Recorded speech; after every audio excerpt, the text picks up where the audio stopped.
今年は戦後80年です。島クトゥバで語る戦湯をご覧いただきます。また番組では戦争体験者の声を募っています。詳しくは QAB のホームページをご覧ください。島クトゥバだからこそ伝わる思いがあります。今日は南風原町の大城さん、飛行機に向かって必死に手を振ったと語っています。貴重な証言を聞いてください。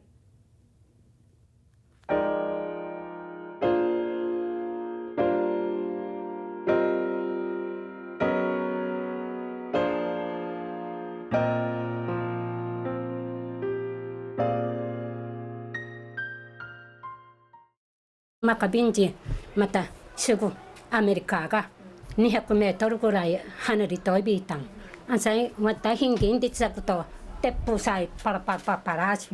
あしがわたおのもくいねぬんあらんことおのもくいするやんだわち。わたまたもくいてさことまたわたとまじょんあっちょろまたひなごが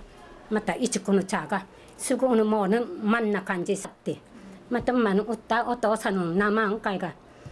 なよくよくめないびて港川突破しね自由にあっかりんでいんだわってちゃことあまんかいんじゃるちょむるけてちゃびらん港川突破しがわたないなこの突破しうさんことういじんしうさんことでちまた戻ってギザバンタのごんかいかっくてあいびいたしがうりから1ヶ月半ぐらい数千のうわて飛行機のごとしとばびいたんよやあさくと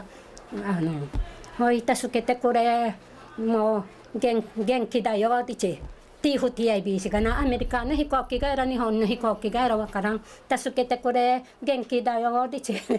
飛行機に書いてあげて安心数千の俺としさびいたんよ8月15日おのあとわったほろとらってユロームのとめいがヒロゴーグマイしありし安心がな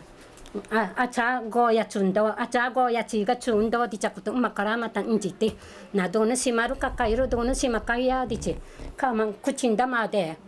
もどてちょいびしがなまたまのたくつぼごなかいちょいびたことやんまたいなこのちゃみっちゃいどちにんとたくとしごアメリカが10名ぐらいさいわたかくでちぐんぐとしあさいなんとせてあげやいたちあがたくとこんMangkina unggutu si sirabiasi oke dia inakai mata suyo jangkai so tinjai bitang